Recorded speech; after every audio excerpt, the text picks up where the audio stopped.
சப்த கன்னியர்கள் பெயரும் உங்களுக்கு தெரியுமா?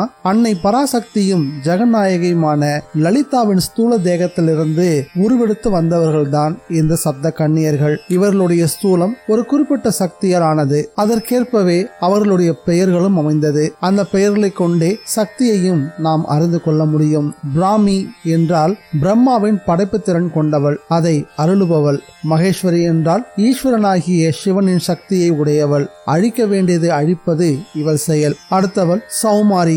சௌமாரம் என்னும் முருக சக்தியை கொண்டவள். சிவனாலும் பார்வதியாலும் கூட அழிக்க முடியாதவர்களை அழிக்க அவதாரம் எடுத்தவனே கந்தபெருமான். அந்த கந்தனின் அம்சம் கொண்டவள் தான் இவள். வைஷ்ணவி. பெயரிலேயே விஷ்ணு அம்சம் கொண்டவள்.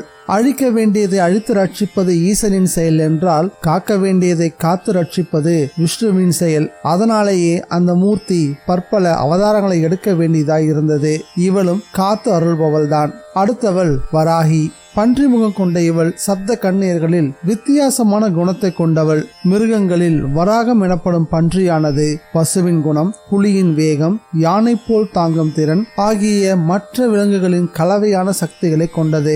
தாவர பட்சியாக இருந்தாலும் மாமிச பட்சிகளுக்கு இணையான பலத்தை கொண்டது. இவளும் மிருக பலமும் தேவகுணமும் கொண்டவள். பக்தர்களின் துன்பத்தை தாங்கி சுமப்பவள் இவள்தான். அடுத்தவள் இந்திராணி. இறை சக்தியோடு அமுதம் உண்ட தேவர்கள் அனைவரின் சக்தியையும் ஒருமுகமாய் பெற்றவள். சப்த மாதாக்களில் இவள் மகாலட்சுமியின் குணத்தை கொண்டவள். பாக்கியங்களை தருவது இவளது செயல். அடுத்தவள் சாமுண்டி.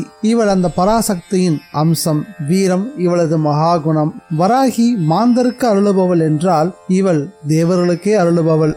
இன்னும் சொல்ல போனால் பத்ரகாளியே சாமுண்டியாக வந்தாள் என்றும் சொல்லலாம். சப்த கன்னியர்களில் இவள்தான் முதலாம் அவள். எல்லாம் சரி, இவங்களை ஏன் நம்ம கன்னியர்கள் அப்படின்னு சொல்றோம்? கன்னிமை என்பது உயிர்களை உருவாக்கி அழிக்கக்கூடிய தாய்மைக்கு முந்தைய ஒரு பவித்திரமான ஒரு நிலை. கன்னிமையை மட்டும் கலங்கப்படுத்தவே கூடாது.